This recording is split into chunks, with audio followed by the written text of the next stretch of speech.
आपण बघणार आहोत इयत्ता 10वी विषय आहे विज्ञान आणि तंत्रज्ञान भाग 1 त्यामधील हा पाठ दुसरा मूलद्रव्यांचे आवर्ती वर्गीकरण।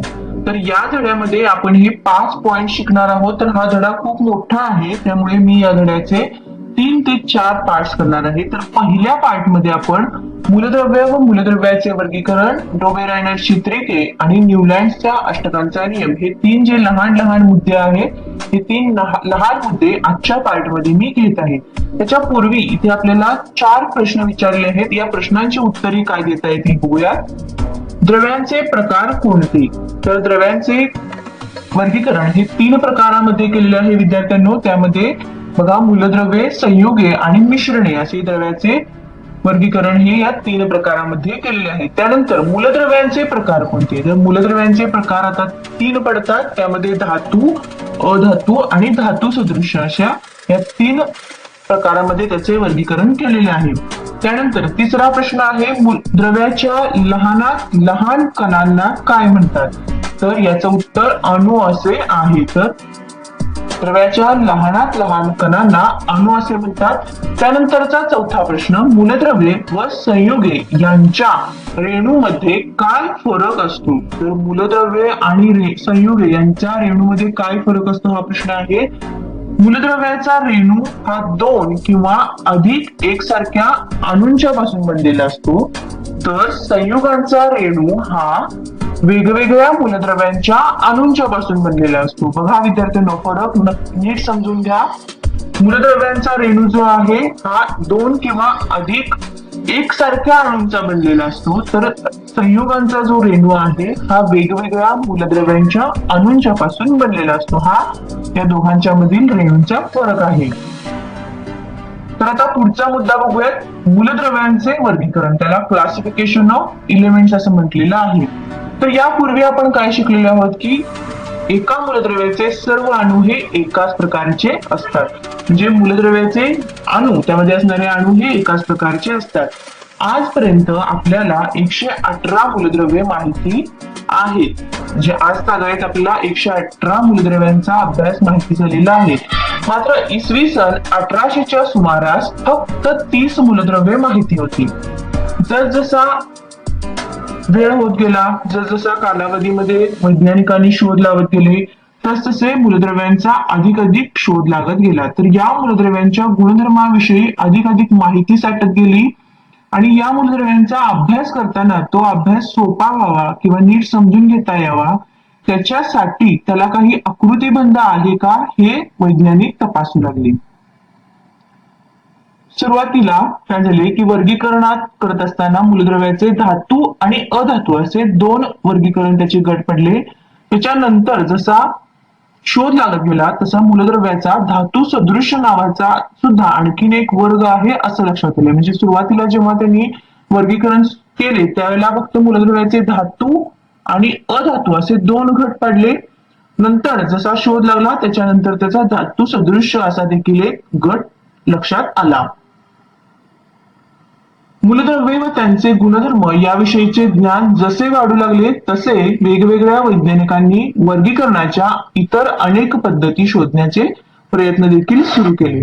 जसजसे मूलद्रव्ये माहिती होऊ लागले, त्यांचे गुणधर्म माहिती होऊ लागले, त्यांच्याविषयीचे ज्ञान वाढू लागले तसतसे मात्र वैज्ञानिकांनी त्यांचे वर्गीकरण कोणकोणत्या प्रकारात करता येईल की जेणेकरून त्यांचा अभ्यास सोपा व्हावा, ते समजण्यास सोपे पडावे यासाठी वैज्ञानिकांनी वर्गीकरणाच्या वेगवेगळ्या पद्धती अवलंबल्या। तर त्यामधील पहिली पद्धत आपण बघूयात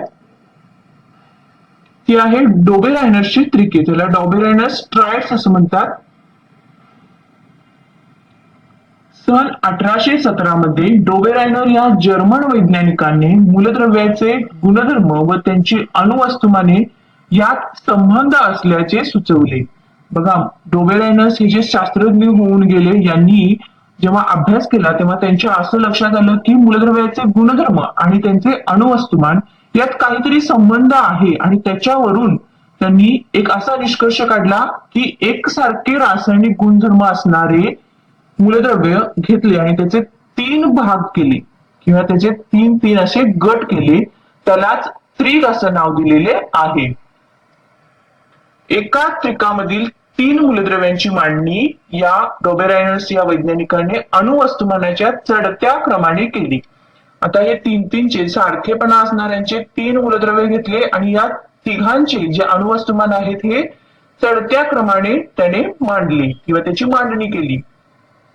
त्याच्यावरून त्याच्या पुढे असे लक्षात आले की मधल्या मूलद्रव्याचे जे अणुवस्तुमान आहे हे अंदाजे इतर दोन मूलद्रव्यांच्या अणुवस्तुमानाच्या सरासरी इतके असते. म्हणजे हा जो आता आपण चढत्या क्रमाने मूलद्रव्य मांडलेले आहेत तर यातला हा जो मधला असणार आहे या मधल्याचे जे अणुवस्तुमान आहे हे या दोघांच्या सरासरी इतके असणार आहे. बघा इथं हा चार्ट आपल्याला दिला आहे त्याच्यानुसार आपण बघूयात. मूलद्रव्य 1, मूलद्रव्य 2 आणि मूलद्रव्य 3 या तिघांची जी रासायनिक गुणधर्म आहेत ते समान आहेत. त्याप्रमाणे त्याने 3-3चे गट केलेले आहेत. तर त्यामध्ये बघा लिथियम, सोडियम आणि पोटॅशियम. लिथियमचा अणुवस्तुमान 6.9 आहे, सोडियमचा 23 आहे, तर पोटॅशियमचा 39.1 आहे. बरोबर. आता या ठिकाणी त्याने प्रूफ करून दाखवलेले आहे की या दोघांचे सरासरी जर काढली तर या मधला मूलद्रव्य आहे त्याचा अणुवस्तुमान हा त्याच्या बरोबरीचा येतो. बघा सोडियमसाठी या दोघांची त्यांनी सरासरी काढलेली आहे. 6.9 अधिक 39.1/2 हा सरासरीचा फॉर्म्युला आहे. हा सरासरीचा फॉर्म्युला वापरल्यानंतर त्याला उत्तर 23.0 असं आलेलं आहे. म्हणजे जवळजवळ अंदाजे याच्या वस्तुमाना इतकं आलेले आहे. त्याचप्रमाणे त्याने आणखीन देखील 2 उदाहरण देऊन तसेच प्रूव्ह करून दाखवलेले आहे. आता इथं आपल्याला प्रश्न विचारले आहे की सारखे रासायनिक गुणधर्म असलेल्या मूलद्रव्यांच्या पुढे दिलेल्या गटांमधून डोबेरायनर्सची त्रिके ओळखा. तर या ठिकाणी आपल्याला ही मूलद्रव्ये दिलेली आहेत. आता आपण कसे ओळखायचं तर याचा आणि याचा या दोघांची आपल्याला सरासरी काढायची आणि जर उत्तर अशी येत असेल तर हे त्याच्यामध्ये आहे डोबेरायनर्सच्या त्रिकामध्ये आहे हे ओळखायचे. तर हे डोबेरायनर्सच्या त्रिकामध्ये पहिलं जे दिलेलं आहे ते येत नाही, मात्र दुसरं आणि तिसरं हे दोघांच्या मध्ये मात्र ही दोन जे आहेत गट हे डोबेरायनर्सच्या त्रिकांमध्ये येऊ शकतात. या दोघांची आपल्याला सरासरी काढायचे. उत्तर आपल्याला इतके आले की आपण समजायचे की हे डोबेरायनर्सच्या त्रिकांमध्ये सामायिक होऊ शकतं. त्यानंतरचा आता पुढचा मुद्दा आपण बघणार आहोत न्यूलँड्सच्या अष्टकांचा नियम, न्यूलँड्स लॉ ऑफ ऑक्टेव्हज.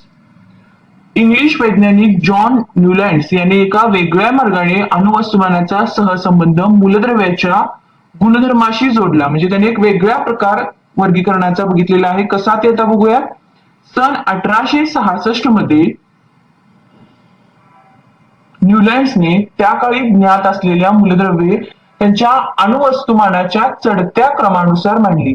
म्हणजे या काळात जेवढी मूलद्रव्ये माहिती होती ती सगळी मूलद्रव्ये त्याने त्याच्या अणुवस्तुमानाच्या चढत्या क्रमानुसार मांडली. याची सुरुवात ही हलका म्हणजे सगळ्यात कमी अणुवस्तुमान असणारा हायड्रोजन याच्यापासून झाली तर सर्वात जास्त अणुवस्तुमान असणारा थोरियम याने त्याचा शेवट झाला. यावरून त्याला असं दिसण्यात आलं की प्रत्येक 8व्या मूलद्रव्याला पहिल्या मूलद्रव्याचे गुणधर्म होते. म्हणजे जेव्हा त्यांनी 1 पासून शेवटपर्यंत जसे चढत्या क्रमाने मूलद्रव्यांची मांडणी केली तर पहिला मूलद्रव्य हा 8व्या मूलद्रव्याच्या गुणधर्म या दोघांचे जे गुणधर्म आहेत हे सारखे होते किंवा त्यामधील काहीतरी साधर्म्य होते. जसे की सोडियम हे लिथियम पासून 8वे मूलद्रव्य असून दोघांचे गुणधर्म एकसारखे आहेत. त्यानंतर मॅग्नेशियमचे बेरिलियमशी साधर्म्य असून क्लोरीनचे फ्लोरीनशी साधर्म्य आहे. म्हणजे हे याच्यापासून इथपर्यंत हे यांच्यामध्ये 8 आहेत. त्यामुळे पहिलं आणि 8वं या दोघांच्या मध्ये काहीतरी गुणधर्म सारखे आहेत हे त्यांच्या लक्षात आले.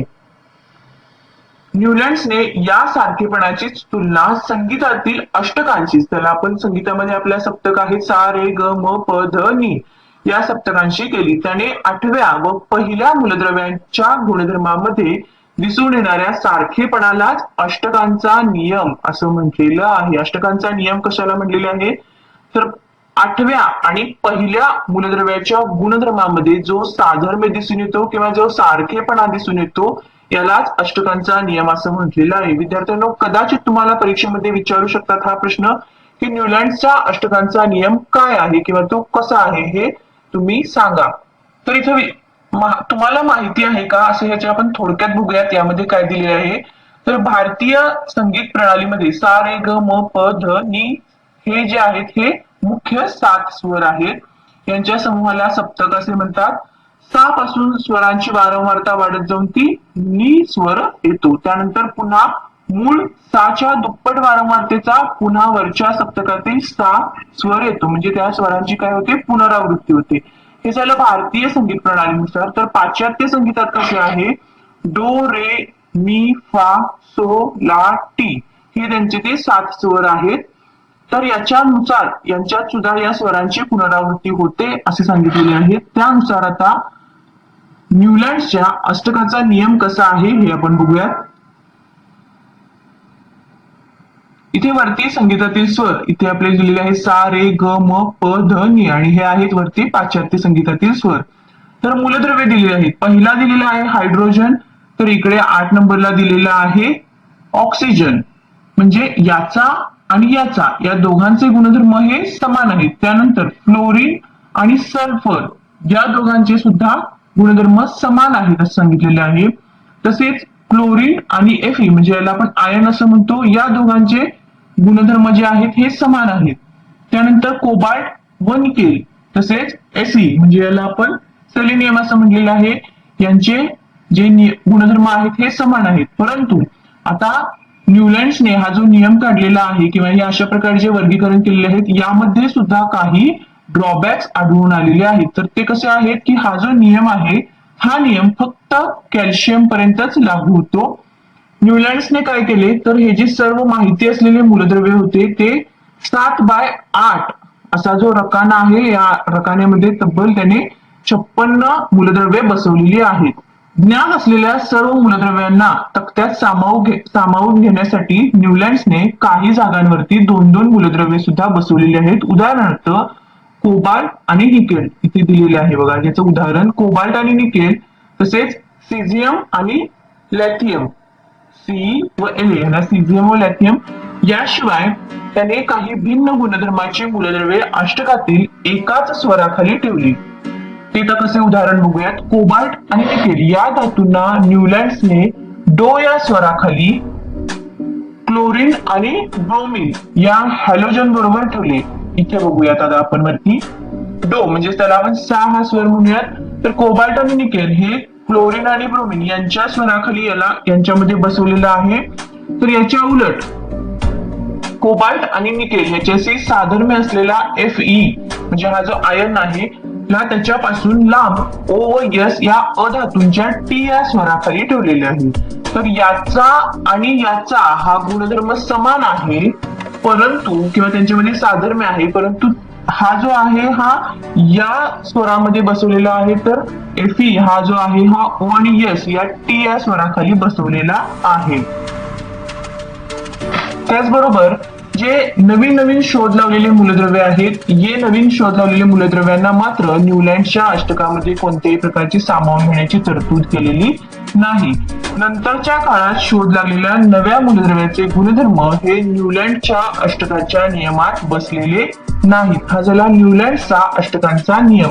विद्यार्थ्यांनो, या पार्टमध्ये आपण 2 मुद्दे समजावून घेतले. पहिला आपण बघितला की डोबेरायनर्सचे त्रिके. डोबेरायनर्स या शास्त्रज्ञांनी कसं सांगितलेले आहे की जेव्हा मूलद्रव्याचा गुणधर्म आणि अणुवस्तुमान यांच्यामध्ये काहीतरी संबंध आहे, त्याने जे गुणधर्म एकसारखे आहेत अशी 3 मूलद्रव्यांचे गट केले, त्याला त्रिक असे नाव दिले. त्यानंतर त्याने असा अभ्यास केला, ते त्रिक त्यांच्या अणुवस्तुमानाच्या चढत्या क्रमाने मांडले आणि मधला जो मूलद्रव्य असणार आहे या मधल्या मूलद्रव्याचे अणुवस्तुमान हे इतर 2 वस्तुमानांच्या सरासरी इतके असणार आहे असे सांगितले आणि त्या प्रकारे त्याने त्या मूलद्रव्यांचे वर्गीकरण केलेले आहे. त्याला डोबेरायनर्सचे त्रिक असं म्हटलेलं आहे. त्यानंतर न्यूलँड्सच्या अष्टकांचा नियम हा मुद्दा आपण बघितला. यामध्ये न्यूलँड्स या शास्त्रज्ञाने काय केले तर जेवढी माहिती असलेली मूलद्रव्ये होती ती सगळी मूलद्रव्ये त्यांनी एका चढत्या क्रमाने मांडली. त्यानंतर त्याच्या असं लक्षात आले की पहिला मूलद्रव्य आणि 8वा मूलद्रव्य यांच्यामध्ये काहीतरी साधर्म्य आहे. त्यानुसार त्याने त्या वर्गीकरणाची पद्धत अवलंबली.